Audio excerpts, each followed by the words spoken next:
to the Cathedral of Shadows, where demons gather.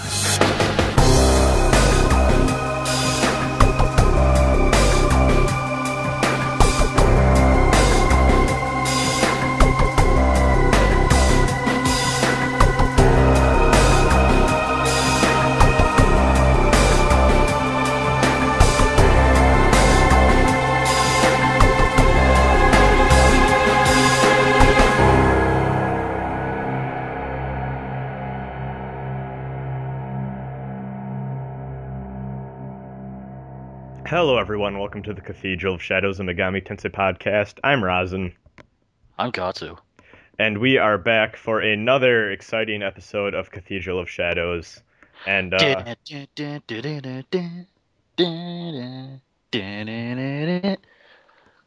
it's weird, because just before this, we were talking, and we realized that 19 days from now, it's going to be the 1-year anniversary of COS being a thing. Yeah. Which is really cool. I didn't think we'd make it like 3 months, but Yeah. almost. But somehow he did, and it's been almost a year. I know, so weird.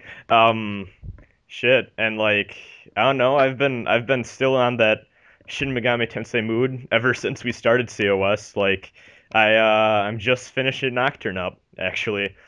Really fun game, and I have, let's see, maybe 2 or 3 more bosses to go. I'm about to fight Chiaki. Spoilers: you kill your friends in SMT.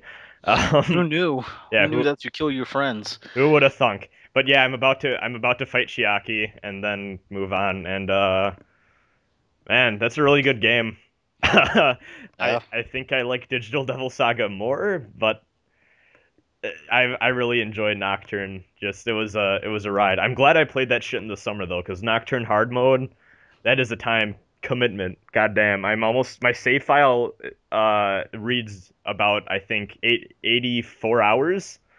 But I have a bad tendency of just leaving my game on and such. Probably closer to, like, I'll say maybe 75 hours, but yeah, it's been quite the ride, and I'm going through I the ending and all that. I checked my old Nocturne save file, and I was at like 200 hours. Dear God. I can see that. Just Nocturne is long. Yeah, it's a pretty lengthy game. Holy shit. It's fun though, and I'll definitely get back to everyone with that. And also, I'm still streaming my normal mode playthrough and stuff like that. So, but goddamn, the one thing I will say about hard mode, and I don't know if I'll ever play Nocturne on hard ever again.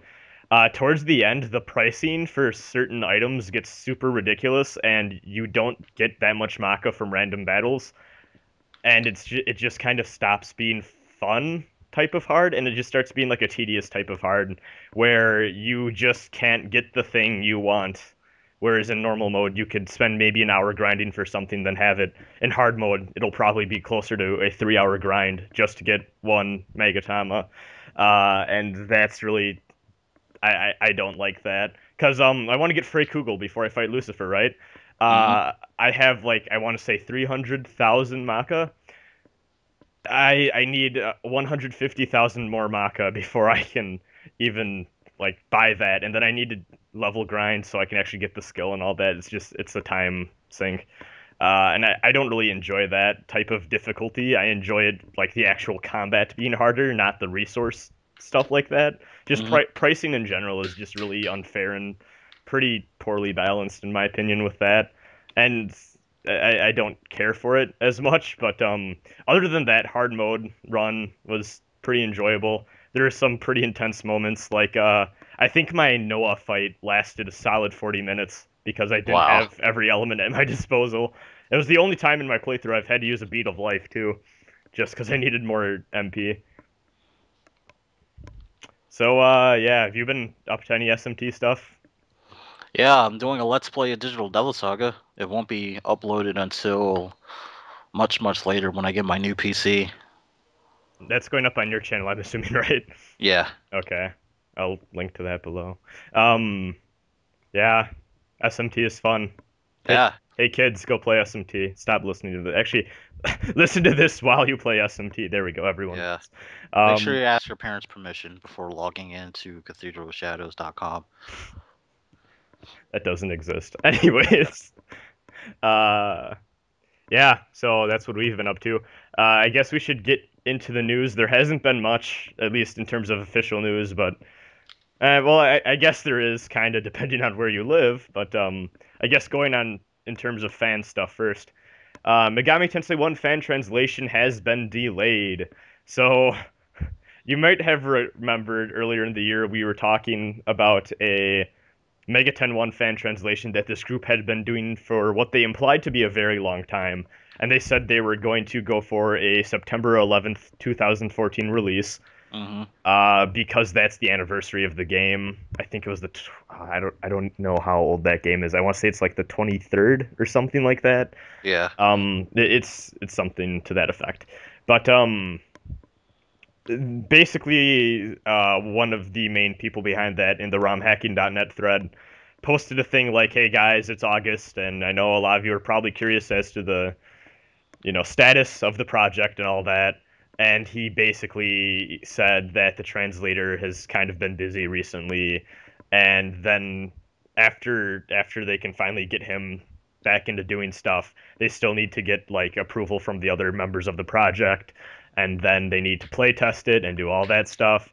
So yeah, that's unfortunate. We probably won't see the Megami Tensei 1 NES fan translation patch for a little bit A longer. while longer. Yeah. Yeah, which is unfortunate because I was actually, I'm not gonna lie, I was pretty excited to play that game, even though like I've It's heard gonna be it's not great. extremely it's gonna be extremely archaic. Oh geez, I've heard from so many people it's not even worth playing the NES version because I even had someone tell me once that I shouldn't even bother playing the NES version in English because it was more enjoyable for them, or they said they think it would be more enjoyable to just play the SNES remake with a translation guide, and Mm-hmm. that made me laugh. But I was just really curious to see how that game plays, but I guess we're gonna have to wait. However, in more positive news, and actually news that no one is seeming to okay, so actually, this is a funny story. Before we recorded, and I just learned this like 30 minutes ago when I was looking around romhacking.net to Yeah. find that original MegaTen thread. Apparently, DDS Translation, who that's the handle that the original fan translation project creator of the Kyoyaku fan translation. That's the name he goes under and post stuff under Mm-hmm. and all that. So I want to say it started back in like 2009.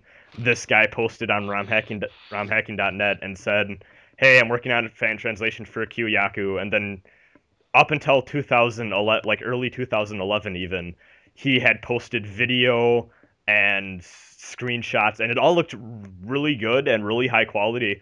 And infamously, this is kind of a joke in the community now.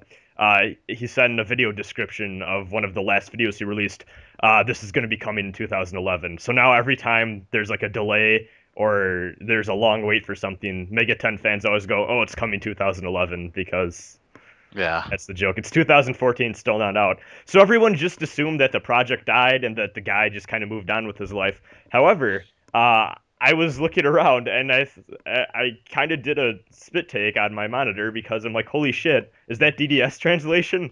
So I click on the thread, and apparently he's back, and he's Yeah. still he got back to working on Kyoyaku. Um, and no one really seems to have picked up on this. So that's really exciting. We're gonna see I guess where that goes and all that. And man, it's interesting because Gideon Z, or Aeon Genesis as the group is called that he works with, Mm-hmm. they're all working on Kyoyaku Megami Tensei 1 and 2 as well. They're also working on SMT If infamously and all that type of thing. So people are wondering which group is going to get done faster, and I don't know, because I'm banking on DDS. I'm banking on DDS translation too, because everything he's shown looks really good, and he seemed to be making pretty good progress back in the day. Yeah. Oh God, I feel so fucking old calling 2009 back in the day. Jesus Christ. Back in the day. Oh Jesus, I'm old. I'm only 20, but I'm old. But yeah, just holy shit. It's really exciting to see that kind of spark again. I kind of have a feeling he's gonna Die be. again. No, well, I don't know. See, I've lost faith with fan translation projects in general. And I don't think that really reignited for me until we talked with Frequency, who was doing the Devil Summoner thing for that Yeah. podcast a few episodes ago, because he just kind of said he's like, what we he just kind of said, what I need is a translator, and then we need a plan, and then we're gonna tackle this thing and get it out within hopefully a year or two, that type of thing, which I thought we need more fan translation efforts like that. And I mean, to be fair to Aeon Genesis and all of them, they have a lot of projects that they tackle at once, and they do put out pretty good translations. It's just they have a lot on their plate, so they can't always give frequent updates for every single project. But it kind of reignited hope in me that you can have a fan translation for a game like this and get it out quickly. And just from what I've seen of the DDS translation stuff, and hell, I'll link to his channel where he posts all his videos and stuff, and the thread below. It looks like Kyoyaku Megami Tensei isn't as far away as we thought, which really exciting. And then I guess there's some other news, something about SMT4 in Europe. Yeah. Who cares? No, okay, so what's a Europe? Anyways, SMT4 is coming to Europe for the really, really low price of 20 euros. And then also Yes. For the low price. And I think all the DLC is coming too. all the DLC is coming too. I know some people were kind of upset that that they didn't get some DLC like combined with the actual package. Yeah. The only DLC that Europe will not be getting is the North American retailer exclusive armor, Yeah. which, to be Wait. completely honest, they're all shit anyways. So Yeah, but they're not that great armor anyway. the only thing I really wanted that I couldn't ever get because of that was there was I think this was only in Canada you could get this, or at least Yeah. it was that there's like a black and red hoodie, and I'm like, Yeah. That looked really cool. which is really it looked really cool, but also I had a hoodie that looked very similar to that around the time the game came out, and I really Yeah. liked that hoodie. I'm like, holy shit, like I can be me. Um, I could be me. yeah, just I pre-ordered mine from Amazon, so I had the Amazon cardboard box coat. oh god damn, I got that too. God, that thing was shit. The GameStop one looked awful. I didn't care what. Oh shit, no, the GameStop one was the one I had. Sorry. Yeah, that one was awful. Yeah, that was terrible. That Uh, one looked disgusting. The yeah, Amazon was fire though. Europe, don't worry, you're getting all the good DLC. And also it doesn't sound like the DLC is all going to be out when the game comes out. They're going to do a release schedule kind of like with what they did with North America. So it'll probably come out in about I think they did it in like 5 update bursts. Like Yeah, that, 5 weeks. yeah, around 5 weeks or so. My recommendation: skip everything that isn't the boss DLC. But if you like the side stuff and the little demons they give you, then they might be worthy purchases. But the boss stuff is really fun. I remember when everyone was getting really upset over the costume DLC. I was like, "Come on, guys! Come Costume on!" DLC is like it's so weird because people assumed like, oh, this is bullshit. There are all these costumes and all that. And it's like you can get through the game fine without those. Like Yeah, they're really just if you want to look cool in the game. yeah. It's like there's no like the costumes are gonna impact your gameplay a little bit, but most of the costume armor is complete and utter ass anyway. The Asmodeus one is the only one I looked at. I'm like, that looks badass. Yeah. Other than that, not really. Yeah. So Europe, have fun with that. And also, it's coming in September. We don't know exactly when in September, but it's coming within a month. So. Yes. Speaking of what's coming out in September. That segue. Persona 4 Arena Ultimax got announced for a September 30th release date. Now, Yeah. this was really weird for me because I had seen September 30th as the posted release elsewhere, and apparently that was just a placeholder. However, it turns out that, as John Harden said on the subreddit, he's really good, or Atlus is really good at guessing when their placeholders are going to be in terms of the actual release date. Because turns out September 30th is in fact when Ultimax is coming out. I guess along with that, we should talk about rest of the Ultimax news while we're here. Yeah. Then we could talk about that other Persona 4 thing. Um, so I guess the first thing that really pops up since Is that Margaret's confirmed? no, well, even before that, Marie is going to be free for the first week. Oh yeah, Maria's gonna be free for the first week. You know what's fucking hilarious with that? Okay, so What? on the subreddit, someone posted a thing about Adachi. It's like someone's like, "Oh, what's up with the Adachi DLC?" And someone responded like, "Oh, he's free LC." Like a little pun instead of Yeah. it was free, ha. And then John Harden commented like, "Oh, I got to use that in the future."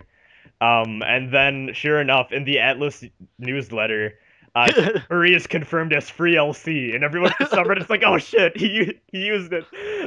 John Harden, please.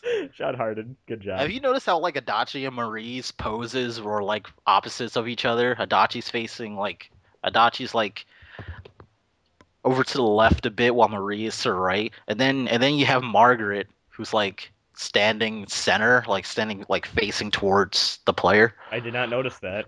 Yeah, it's pretty cool. So All yeah. we Oh, all we need is like a mystical fourth character that has their back against the camera. like a door of some sort. Anyways, so yeah, Marie DLC free for the first week, and from what it sounds like, yeah, I know we kind of questioned this a couple podcasts ago. Apparently, even if you don't have Ultimax, you can just go on PSN, download Adachi, download Marie. You And won't have the game, possibly- but you'll have the DLC for free. And possibly Margaret too. Chances are their Atlus is going to announce her like really soon. I don't know with Margaret because my thinking with that is I like ArcSys already is giving us two characters for free pretty much if you're quick. I have a feeling Margaret you're gonna need to pay for because like it'd be I won't lie, like it would be fucking nuts for them to have Margaret as free for the first week as well. Like holy What shit, if that'd be Atlus amazing. USA just does it, but Japan has to pony up cash. I think Japan has to pony up cash for all of them anyways. Yeah, they do. So that would be awesome if that was the case, but Yeah, you have to pre-order the game to get Adachi and Marie. yeah. Any other time, you'll have to go on PSN and get them. Oh, And in that's America, for Japan. Yeah, in America. in America, they're free for the first week. Yep. So And speaking of Margaret, she is confirmed. She is known as like the something that does something to handsome boys. I don't know. but Pretty much, you know what's funny is she actually got leaked a few days before her announcement. yeah. Like a week before, someone posted this updated Persona 4 Ultimax poster that had Marie and Margaret mixed in with the rest of the characters. And it's like one of these is someone who's not playable. Margaret was the only one there that Yeah, wasn't confirmed as playable, and every single other person on the poster was playable. was playable. So it's like, wonder who that last DLC character is. And apparently in another thing that kind of flew under the radar, apparently there was like a score attack picture or something that was on a site or in Famitsu or something, and there like you could kind of see off to the side it looked like there was a Margaret there or something. Yeah. Something about a score attack picture that it looked like Margaret. So with those two pieces of info, everyone's like, well, fuck, Margaret's playable. Yeah. So Margaret will be a rather unique character. She will come with 3 personas instead of the usual one. So her 3 personas are Arta, Yoshitsune, and Kuchulain. Yeah, that last one. Yeah, Kuchulain. Everybody's hype about him. Fucking though, apparently her instant kill, she summons Lucifer. Well, hello. Whatever. Yeah. If you want to be technical. I guess. I actually I really like that design. We haven't seen it recently, so that's cool. Base Kaneko design personas. I know. Superior Kaneko personas. What's interesting about Margaret is she has 9 persona cards too. She does. That's nuts. Nuts. She is the most, doesn't she? Yeah. And the weird thing is like apparently from what I gather, each persona does a specific thing. Like Yoshitsune makes up her normals, and Kuchulain makes up her specials, and Arta makes up her supers. That's what I'm getting from it. So it's sad that Yoshitsune's are normals because we're not going to get Hasao Tobi. You know what I'm wondering? Do you think? Because yeah, spoilers, I guess, for DDS2. At the end of DDS2, Seraph gets Arda as their Atma form. I wonder if Um, there's going to be any reference to that color scheme, like in the alternate color I hope palettes. so. I would. I hope so. I'm That like, would, because it's such an obvious reference to make. You think they yeah, have to. Just some DDS throwback or something would be really nice with that. Just like, hey, it's Arda. I mean, the designs look completely different, but just a color scheme would be awesome. yeah, that'd be hype. And also, I noticed some of you guys keep calling Arda Shiva. That really rubs me the wrong way since they're completely different in design and mythology. Stop that, please. um, Stop. I guess then, actually, one thing I want to talk about before we move on with more Ultimax BS is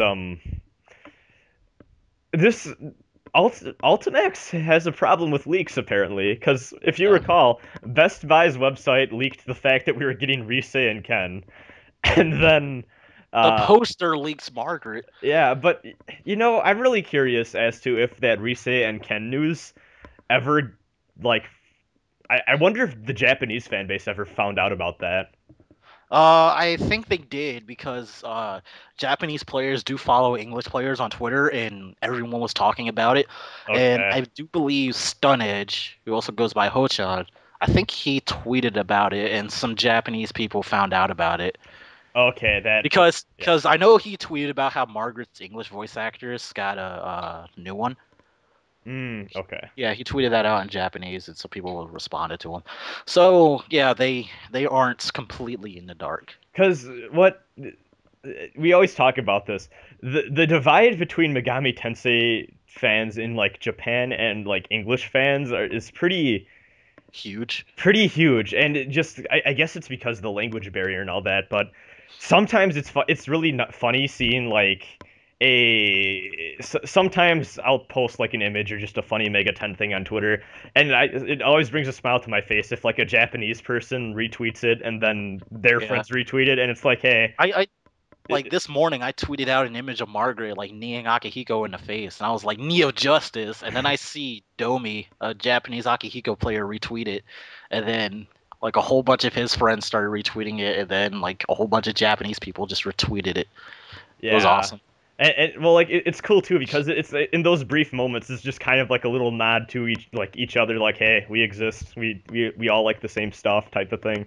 I always really love those moments, and I guess even then, the Persona 4 Arena community probably serves as one of the few bridges that the English MegaTen fan base has with the Japanese MegaTen fan base, simply because the FGC as a whole is pretty linked Yeah, internationally.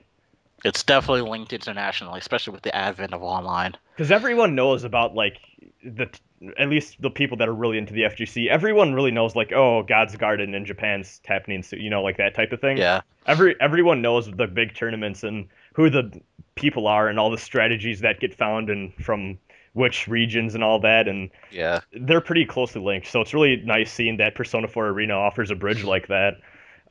Anyways, I guess we should probably get back into Ultimax. I just wanted to point that Um. out. Also, the Adachi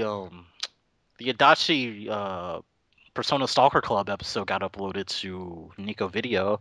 I watched some of it, and yeah, Adachi on paper he's a threat because his Persona normals are command grabs, Oh dear God. which are absolutely bonkers, especially since in Persona 4 Arena, if you are feared and you get hit with a grab, it counts as a fatal counter, which can lead to really huge damage. And Adachi has a move that Adachi pretty much has Evil Smile, which casts fear on you, and it works kind of like Mitsuru's Marin Karen.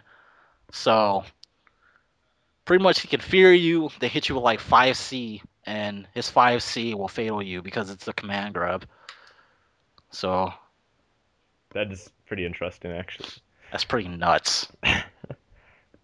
Oh man. So are you learning all those Adachi strats before the game comes out? Yeah, I'm learning tons of Adachi strats. While you're not playing Under Night in Birth? Yeah, while I'm not playing Under Night in Birth.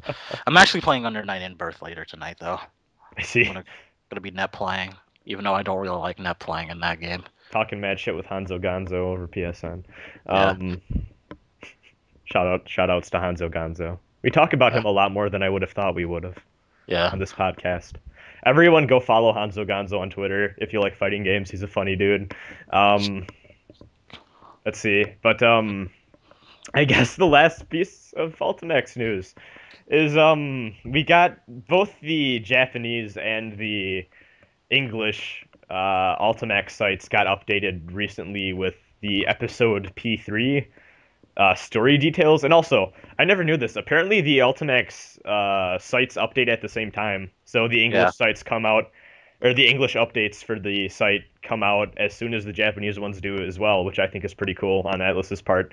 But Yeah, so the sites got updated with the English and Japanese story descriptions for episode P3 because for a while we didn't have a description for episode P3 in Japanese. And now we finally got it, but it's also out in English too. And the description is pretty interesting. it's pretty interesting because at the end it hints, is a certain someone really back? Now, Yeah.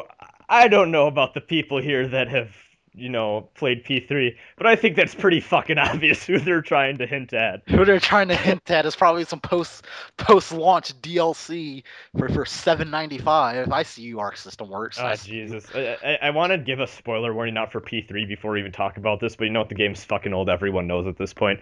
So I have to ask you, Katsu, will you give a shit if Minato comes back? Because some people are getting really angry about this. They're getting really tight. I don't really care if he comes back or not. That would be pretty good closure for Persona 3. And it'll stop the begging that'll be in Persona 5 and subsequent Persona releases if he doesn't come back. It's like, Well, are they gonna bring back Minato or Persona 5 and Persona 6 and Persona 8? But okay, so here's the way I look at it. People are like, "Oh, it'll ruin the ending of Persona 3." Now, what that reminds me of, and Katsu, you probably know about this too, given what I know of your love of Final Fantasy. Do you remember when Final Fantasy X-2 came out and everyone says Yeah. that totally ruined the ending of Final And Fantasy it X? totally, and it totally didn't. It was like Final Fantasy X-2's ending just made everything come full circle. It was like it was super sweet and super touching. Because Titus, and I know it's supposed to be Titus, but fuck it, I'm gonna say Titus. It just sounds so much better. Yeah, it's called Titus too.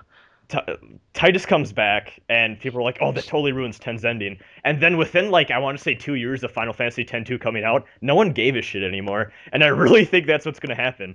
2 years from now, I really don't think anyone will give any fucks that Minato came back or comes back, which I'm leaning towards he probably will, unless Atlus is super fucking with us, which they've, to be fair, been known to do. Minato's probably back, guys. He's probably back, and he's gonna be some $8 DLC. It's gonna be super broken. He's gonna have Messiah as his persona, and everyone's gonna hate him. I'm not gonna lie, I don't think he'll be playable. I think he'll come back. I don't think he'll be playable. He might be. You know how Arc System is.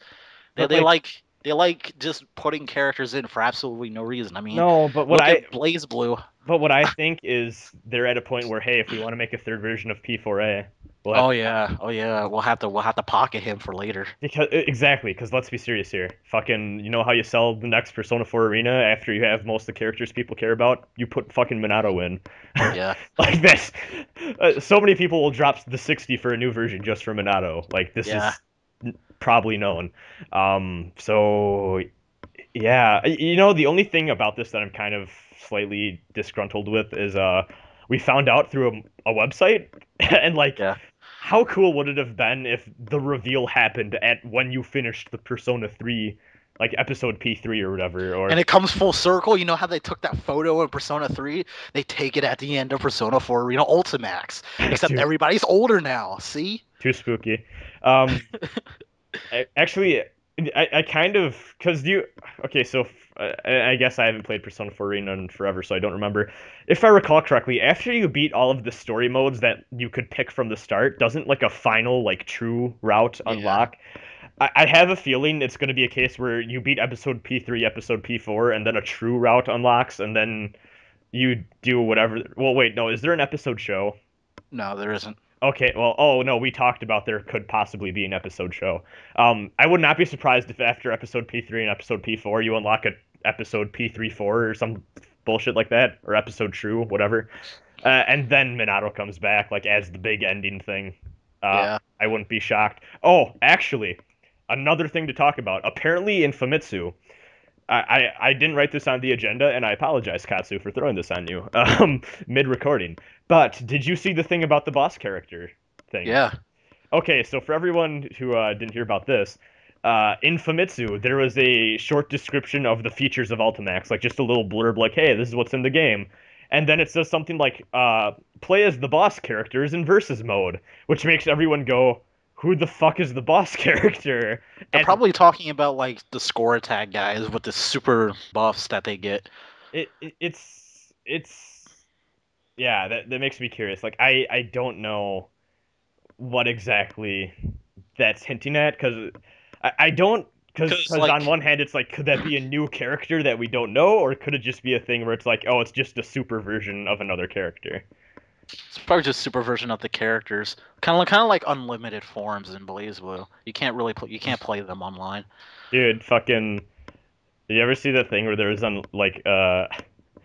crap? What was? Are they just called unlimited in X and Core Plus as well? They're No. whatever they're called in that. Shit, I forget the name. Someone had a Guilty Gear tournament where you just played as the BS version of all the characters, and it was funny as fuck to watch. If I find the archive somewhere, I'll link it. But it's basically just a broken character tournament, but Guilty Gear. Um, yeah, those are always fun to mess around with, but naturally they're not going to be allowed in tournaments because they're fucking broken. Um, but I guess going with that, then I think we're out of Ultimax news to talk about. Yeah. So yeah, that's coming out September 30th, and that'll be exciting for everyone. And I guess then we're gonna move on to the other Persona 4 thing that we wanted to talk about that I guess a lot of people are chatting about. Persona 4 Golden, or wait, no, hold on, sorry, I need to get this right. Persona 4 The Golden Animation. That's the Yeah. proper name of it, and it took me forever to figure that out. I'm not gonna lie, I haven't watched any episodes since like I think the second one. But what episode are they on? Like five? Yeah, I think so. The fifth So one just far. the fifth one just came out yesterday, as of this recording. Um, and apparently the past couple episodes have had quality, Yeah, high quality. high quality. They've had the quality. So, I guess some context is the original Persona 4 anime adaptation was infamous for just its terrible, terrible animation quality in certain scenes and just overall lack of a budget. Overall hiccups, lack of a budget, really weird design choices, There, etc. So there's forth. one scene where Chie appears twice. Yeah, really odd oversights like that, and a lot of that stuff got corrected in the Blu-rays, granted, but still. Yeah, I don't think a lot of people watch those versions too, because a lot of people, especially a lot of big Persona 4 fans, watched it as it aired. Yeah. I actually watched the Blu-ray version, and there you can still see it once or twice, but it's a lot better, Yeah. I will admit. If you do watch Persona 4 anime, I recommend you watch the Blu-ray versions if you can get those. But yeah, just a lot of animation hiccups and just derpy faces being made and stuff like that. And it Somehow, and somehow, Persona 4 The Golden Animation is way worse. I've it, it seems like there's been quite a few derpy moments in the past couple episodes, which actually surprised me because the first two episodes looked really good. Yeah, they looked all right. Yeah, but unfortunately, it looks like that hasn't kept up. Now, what I'm assuming is they used a shit ton of the budget on the first couple episodes, and now they're saving that budget for the last few episodes. And I really hope that's the case because if they blew all of the budget on the first couple episodes, that'd be really fucking terrible.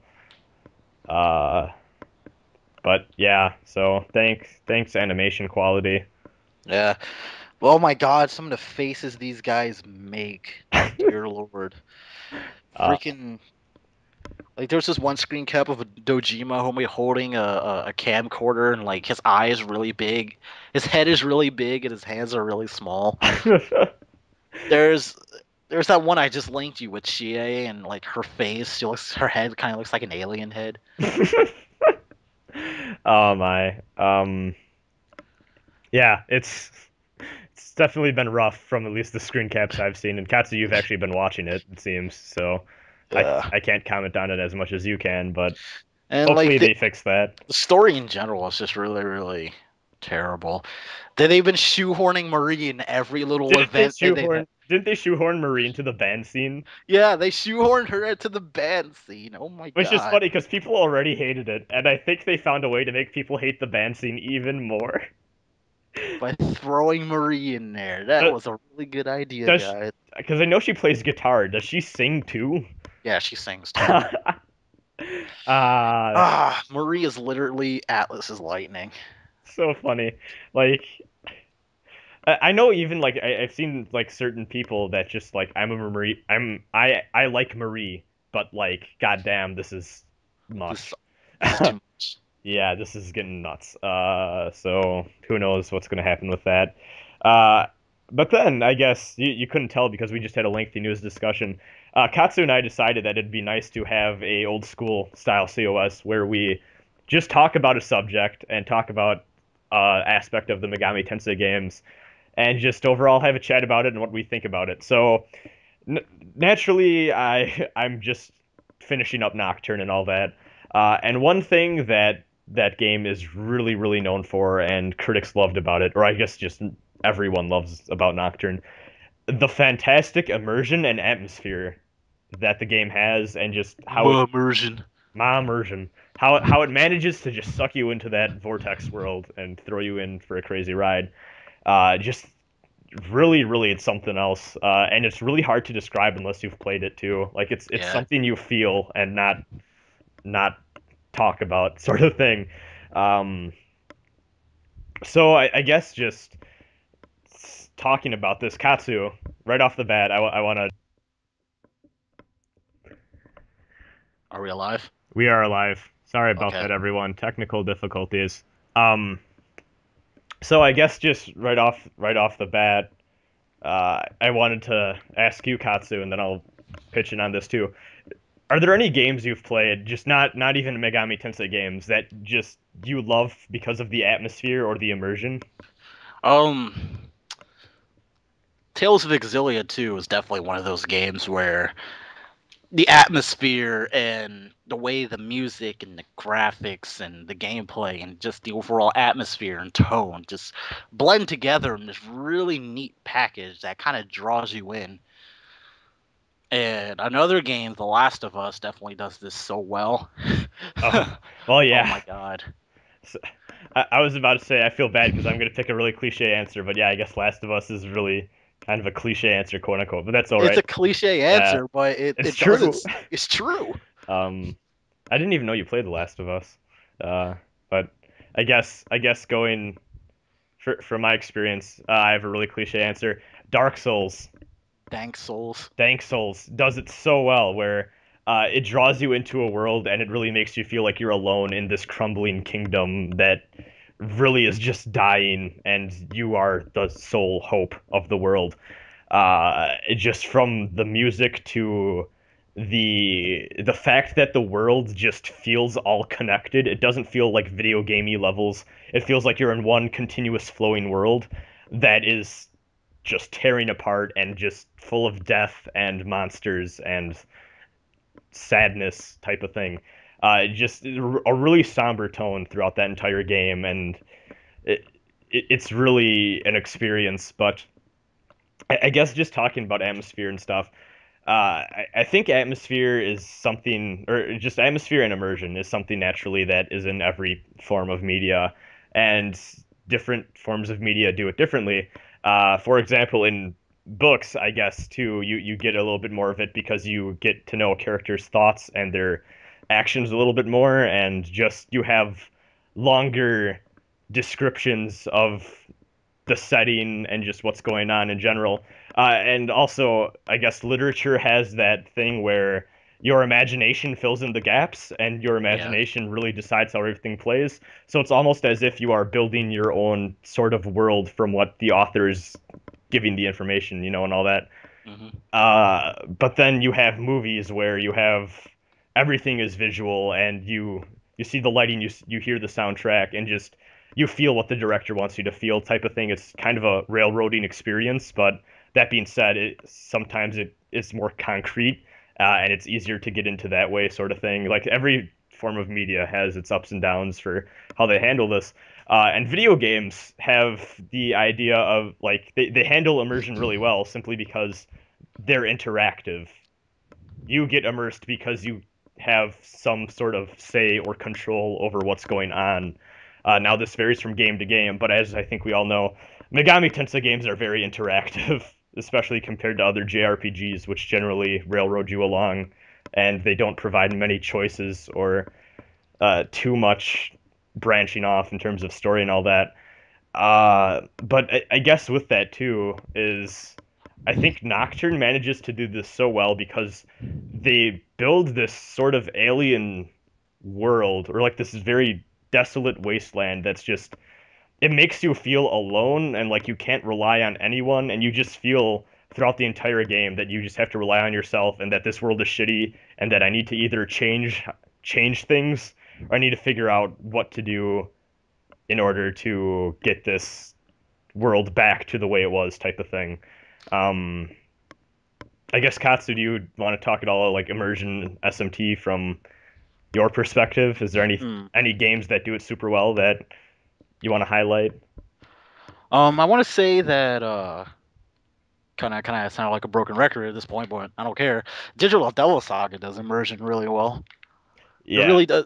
It really does draw you into this world. When you first enter into the junkyard, you really feel like this is some post-apocalyptic part of this post-apocalyptic small part of the world where the rules don't make sense and these tribes are like duking it out for God knows why, and it really sets up this postmodern this postmodern world where this single authority called the Karma Temple decides everything. yeah. It definitely I think MegaTen does this overall really well, and I guess DDS came out right after Nocturne, so probably a Yeah. lot of the same people worked on it too.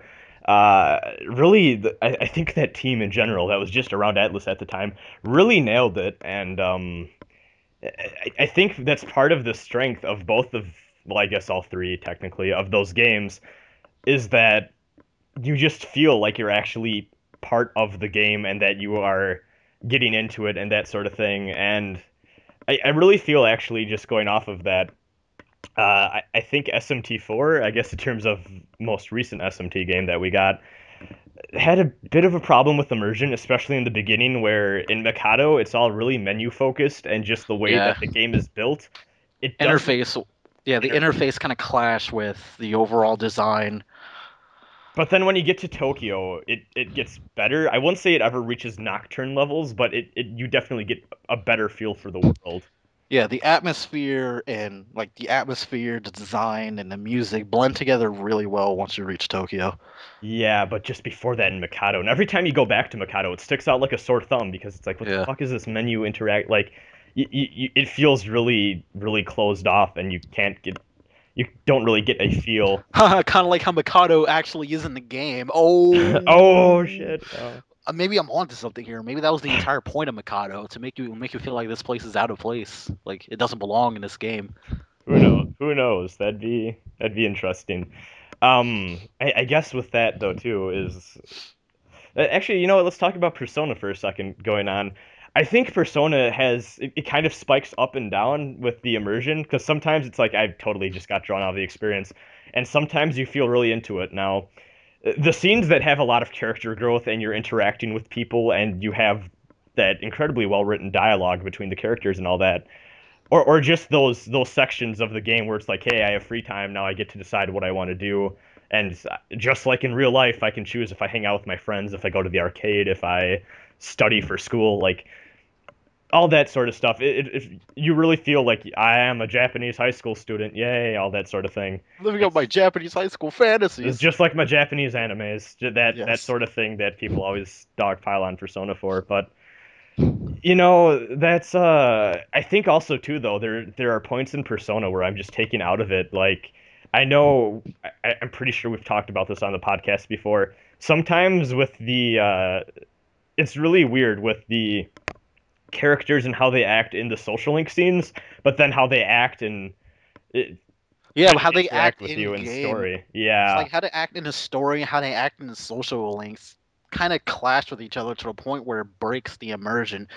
And I It think, can because it just doesn't feel natural. Like yeah, say you're talking with Yukiko because you have absolutely no taste in women, and you romance her or yeah, whatever. you could romance her, confess to her, then you're both like lovey-dovey with each other. But then in game, she like in the story, she like barely talks to you or keeps her Yeah, rather. she's just kind of around, and like it doesn't really seem like you're even a couple, like that Yeah, type of thing.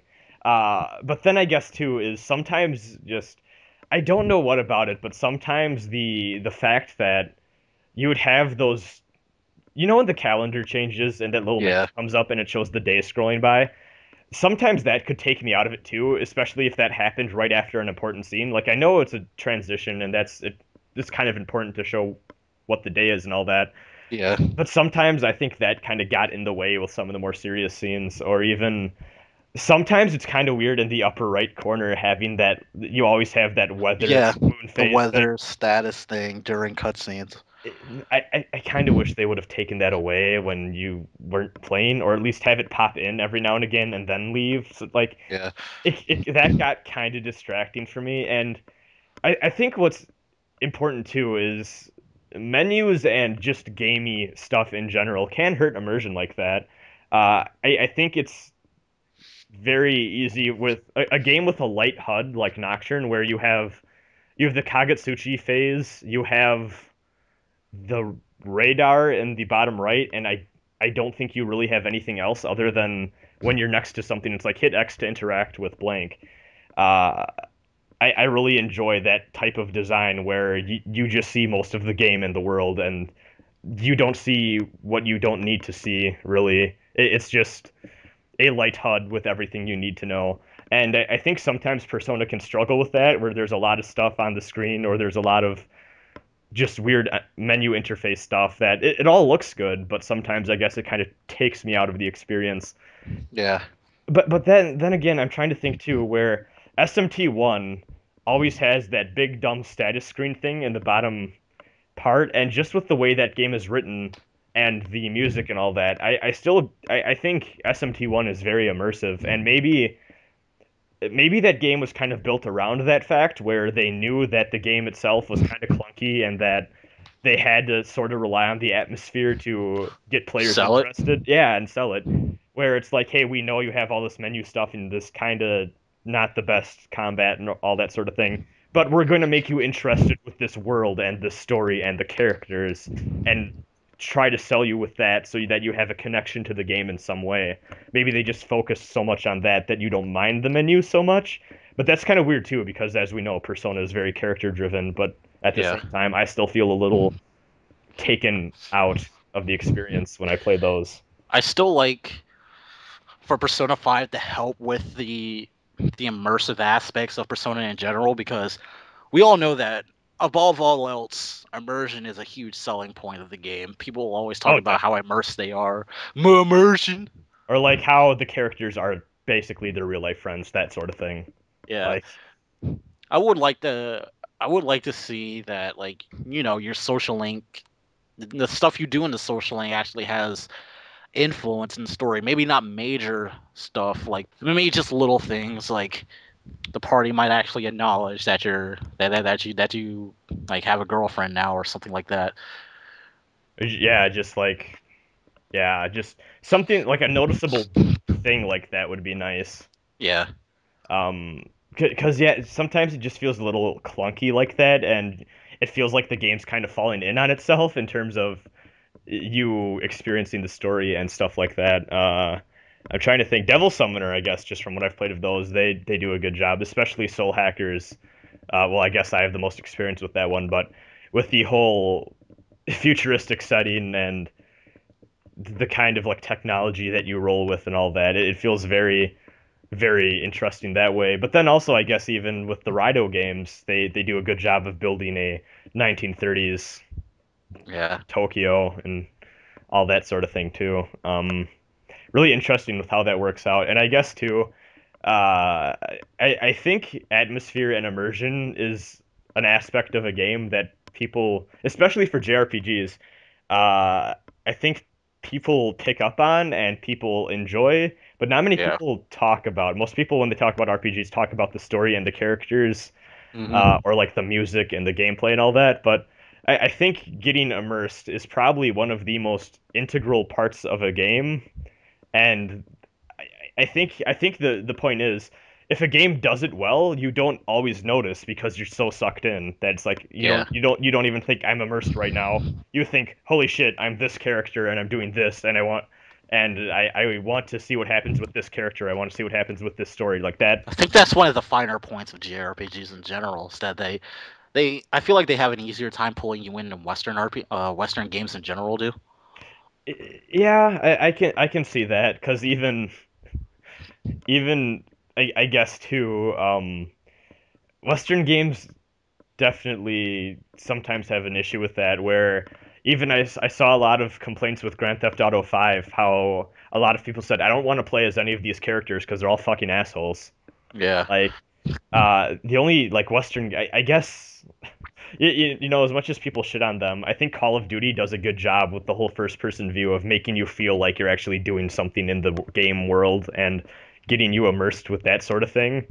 Yeah. It's like I'm actually a real soldier that can take copious amounts of bullets and Bullets, but if I get knifed once, I'm dead. yeah, dude, knives are powerful.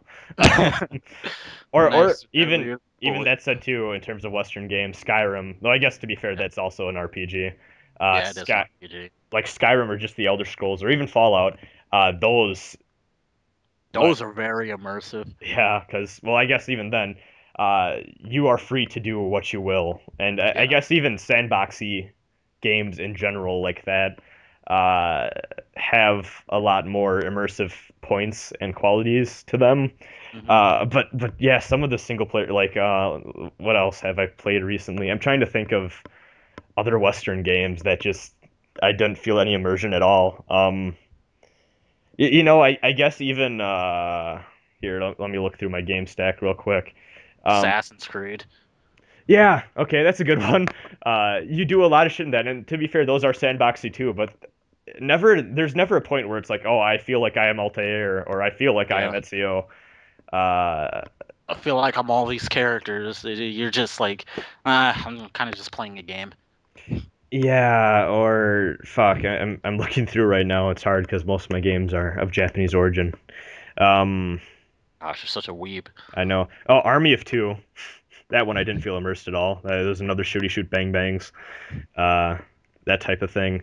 Yeah, it almost feels kind of more like I think a lot of Western games in general with design and all that kind of want to feel more like they're a TV series or a movie where Yeah. it's not necessarily always that you are supposed to feel like you're the main character. You're supposed to feel like you're watching the main character and you're traveling side by side with them on their story arc. I Uh, think it's kind of. I think it has a lot to do with the cultural differences too.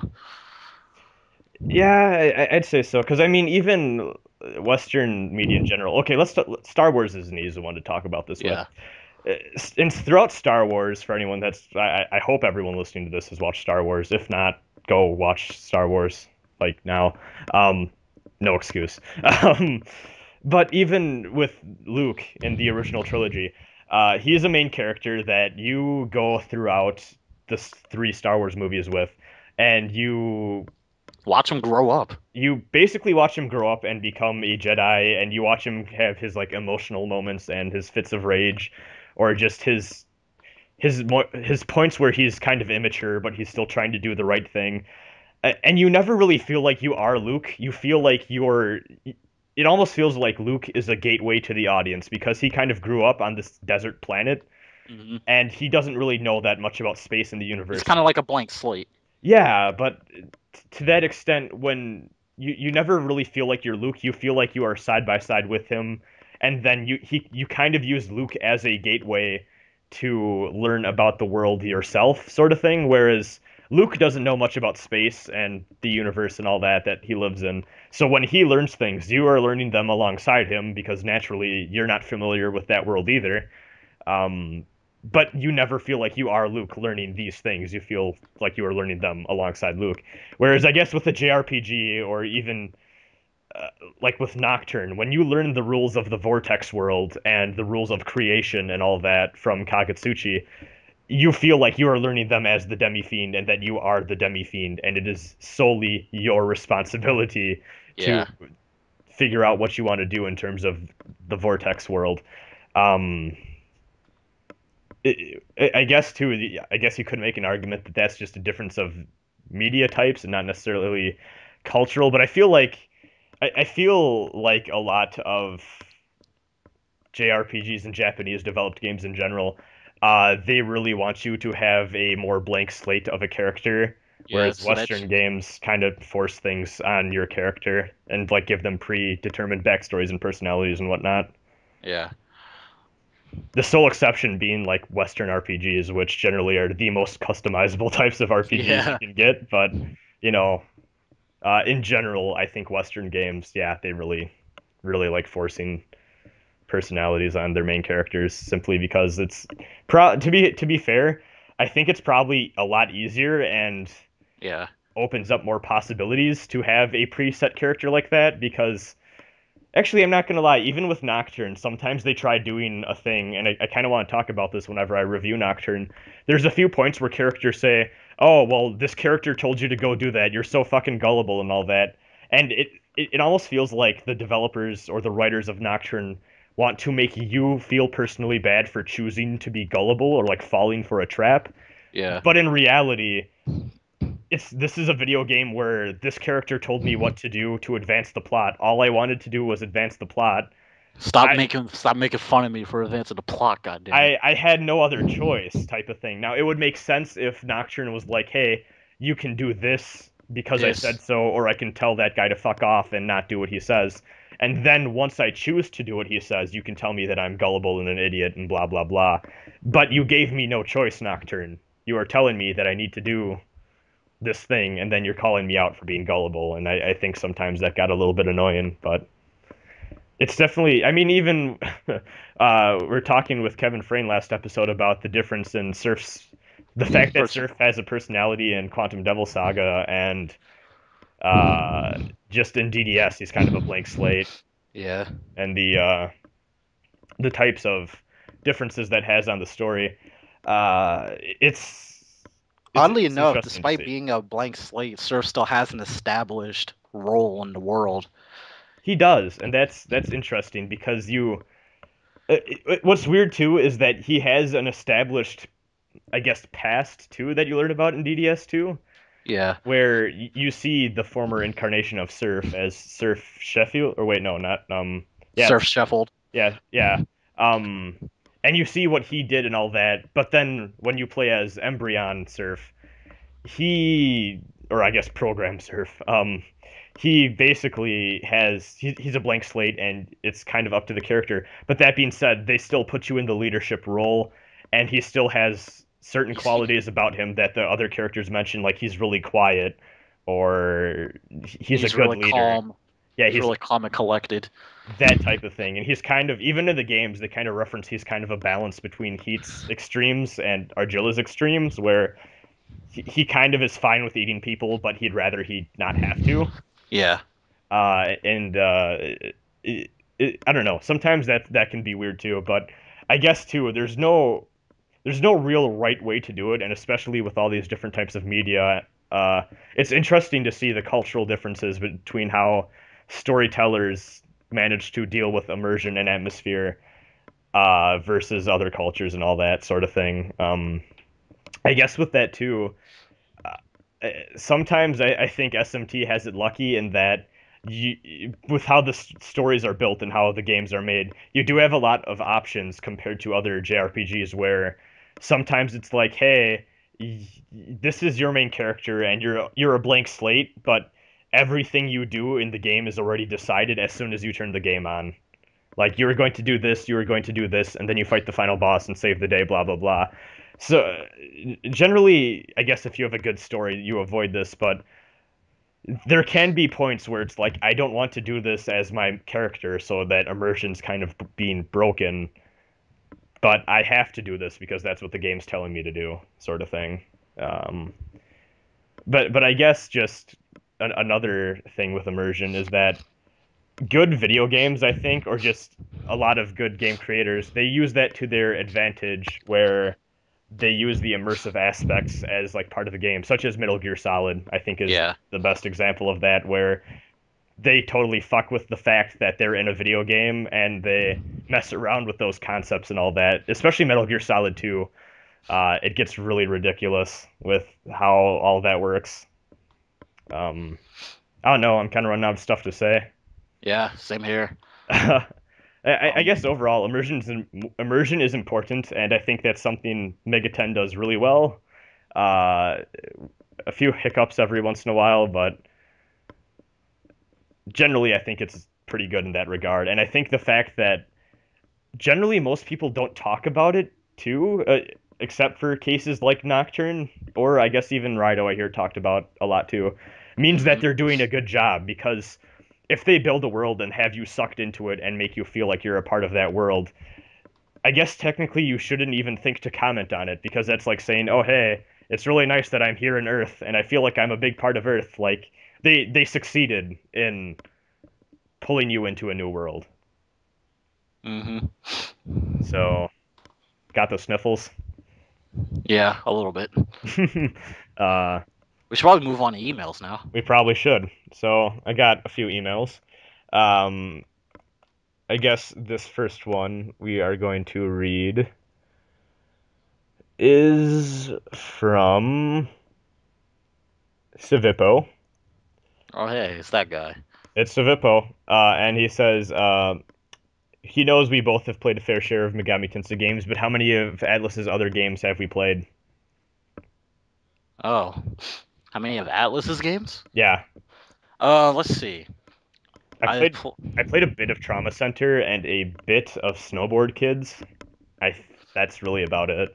For, oh, just Atlus like first party games. yeah. Played a bit of Catherine. I played a bit of I played a teeny bit of Trauma Center. It's pretty much every other IP. Oh yeah, Etrian Odyssey. Can't forget about that. Oh yeah, of course, Etrian Odyssey. I almost forgot about Etrian. Of Feel course, bad. Etrian Odyssey. I feel so bad now. Of Atlus games that they published, um, I Yeah, played Conception. I too played many. Conception 2. I played the Sky Hour Darkness. I played Hex's Force. I played Summon Night Swordscraft Story 1 and 2. I played Yggdra Union and played Dragon's Crown. I think that was also partly developed by Atlus. So I think it was like half developed by Atlus, half developed by Vanillaware. Anyway, played Dragon's Crown as well.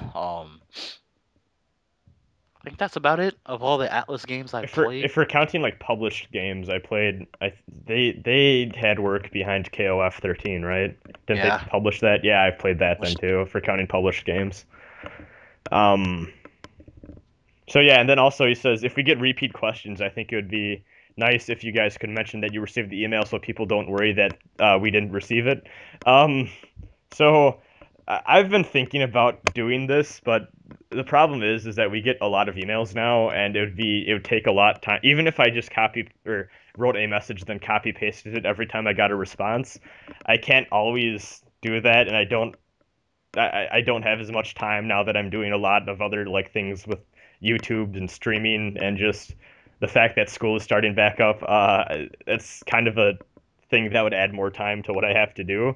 And I even thought about just going into Gmail or having a thing where I send an automated response like, "Hey, we are approving, or we received your message. We're going to maybe read it off on the podcast." But then I realized too, I use the Cathedral of Shadows email for scheduling podcasts with guests and just emailing people and doing stuff like that. So it would kind of suck to have that go off when I'm trying to like receive an email back from a guest and then they're really confused. Like I can't really automate it either, which sucks. So unfortunately, I think I'm going to have to just kind of leave it as is, where if we read it off, we read it off. If we don't, it's kind of a unknown. moot point. Yeah, which it makes me feel kind of bad, but just with how much emails we get and with my time, don't know if I could do that realistically. So I apologize for that, but that's just the way it is. Actually, something that I wanted to bring up is, from what I understand, a while back on the wiki, I'm pretty sure I saw someone compiling a list of emails we got and our answers. And I actually thought that was a pretty good idea because there's a lot of people that got into this podcast recently or just through various episodes. And naturally, they shouldn't have to listen to every single podcast to write out their email question because that's bullshit. So I actually thought that would be a nice idea if people wanted to go through and update that. Just because we get a lot of emails that are like, if you want to see, and I'm not knocking anyone that sent these or anything like that, because I mean they're fairly obvious questions and I'm sure you all want to know and stuff like that, but we get a lot of questions that are like, what do we expect from SMT Cross Fire Emblem, what do we, etc. yeah, like what's our favorite Megaten games, like stuff we've answered a lot and all that sort of thing. Just quite like the compiling a list like that on the wiki would be really nice because we would be able to just kind of have that out there. So if someone wants to send in a question, but they're like, I wonder if this has been asked before, they can go in and check, and then that would kind of be nice on our ends too. Yeah. That being said, if you're listening to this, please don't do like a thing where you listen to like 40 hours of COS to compile every question because that would be nuts, and I don't want anyone to die listening to our show marathoning because I want to compile questions. But yeah, just over time, if somehow people could get that email list out there, I think that'd be really a really nice resource for everyone to use. I mean, hell, I wouldn't be against working on that myself if I had extra free time and I just wanted to send in, like just wanted to type out a few of the questions we've gotten and a few of just record our answers or whatever so people know. But yeah, I guess that's the state of COS emailing. And those are the other games we played and stuff from Atlus. So thank you, Savippo. Always good to see you sending in emails. Longtime fan. So this one's from Mark, and he wants to ask us, who is the best mainline SMT villain? Mainline SMT villain. I think that's pretty obvious, and I think the answer is Yahweh. Yeah. I mean, you can't get any better than that. It's pretty good, that type of thing. Yahweh's a dick. Yahweh's a dick. He's not great. I guess. Yeah. There's not much to say about that. There really isn't. It's he's an interesting guy, that Yahweh. If you want to know why Yahweh is such a dick, go play SMT1 on the iOS. Well, he's not as dickish in that as he is in SMT2, but Well, yeah, you can get a feel of how much of an asshole he is. yeah, definitely. Okay, so I guess moving on. Thank you, Mark, for that email. This one is from Greg, and he says, Shin Megami Tensei 1 on iOS is great. Do you think Atlus will release SMT2 on iOS? If so, would you estimate its release date, or when would we estimate its release date? I don't know, because I could see that happening, because apparently SMT1 did pretty good. It did pretty good, and just enough to warrant a sequel. Who knows? Maybe they're working on it right now. We have no way of knowing. I think it would, if it would happen, I think it'd be a year or two from now, roughly. Yeah. I know they said SMT2 on iOS is more likely than SMT1 Android, which I think is nuts, but it's nuts, but whatever. Yeah. If we get SMT2, that'd be great. That'd be really cool. Let's see. I guess then let's go one more for the emails. This one is it is a long one, so there we go. This will be a nice send off. So this one is from Gene, and he says he recently discovered the podcast. He's been an SMT fan since he got Nocturne when it first came out. Oh shit, longtime fan.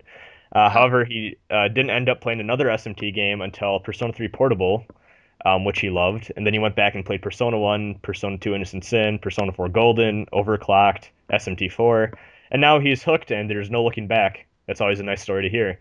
Yes, you cannot escape your hunger. Cannot escape your hunger, Warrior of Purgatory. And then he says, thanks to the YouTube channel, I'm now playing through SMT Strange Journey, which is awesome, and Digital Devil Saga, which is also very good. And he has a few questions. So he says, how come the Cathedral of Shadows podcast aren't on iTunes?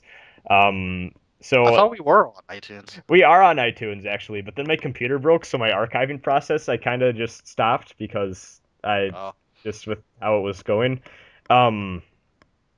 So what ended up happening on that is I basically I got my new computer and I just kind of got sidetracked, but I should work on getting all of the other episodes up on iTunes in a bit. Yeah, step up, senpai. I gotta step it up, senpai. For some reason, episode 1 and 2 were there, but then they like stopped working, so I need to look into that. Maybe it might just be a case of if you want to listen to episode 1 or 2, which are pretty shit anyways.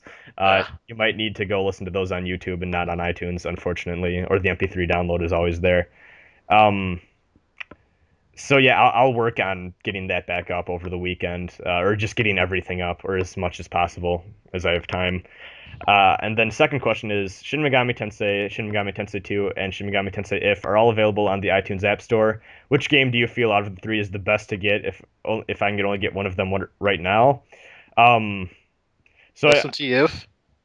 Well, that's the thing. So first of all, I want to point out SMT1 is the only one of those that is in English. SMT2 and SMT If are in Japanese. So if that's not a problem for you, I would probably say SMT If has, from what I understand, SMT If has the best gameplay simply because it was the latest one that they made. Yeah. And then third one, and actually something Katsu and I have been debating back and forth. Do we think we'll see Persona 5 at this year's TGS? Tokyo Game Show, for those that don't know that. One source says that they're not going to be there, but then another source says that they will be there. They're just under Sega's umbrella. It's interesting how that's working. So we don't really know. It's kind of bad.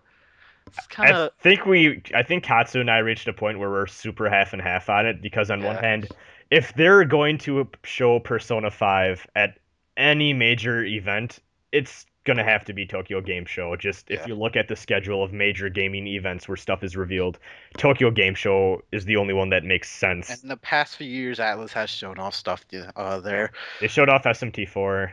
SMT4, Persona 4 Arena, several other games too.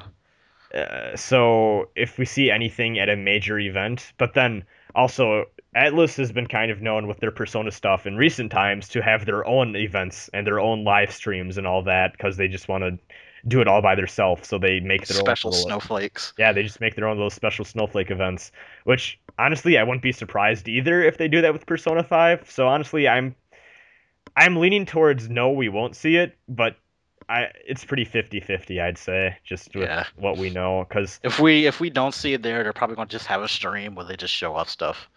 Yeah, just when it gets closer to the release. Honestly, with Atlus, you never know. Yeah, they've always been pretty unpredictable. Yeah, it can be rough to figure out what the hell they're doing with all that. I know there's a lot of people that expected Persona 5 to be at E3. I don't know what the fuck those people were thinking, but... No Persona 5, Vorst E3. I know, that was really weird. That was really terrible. Like, whatever. And then, I guess, he says, thank you for the time, and thanks for also making an awesome podcast. No problem, Gene. So yeah, thanks for the email. I think we are going to call it quits for this episode. It's been a solid hour or so. Yes. Okay. See you guys. Yep, I guess. Bye, everyone. Bye! Like the tiny stars, like that pop whenever it serves. You keep on blinking at me. You never turn away from me. In this best gloomy night sky, like the fire up in the night. The journey that we travel for a prize. No matter where we go, we will not stop the shining forever.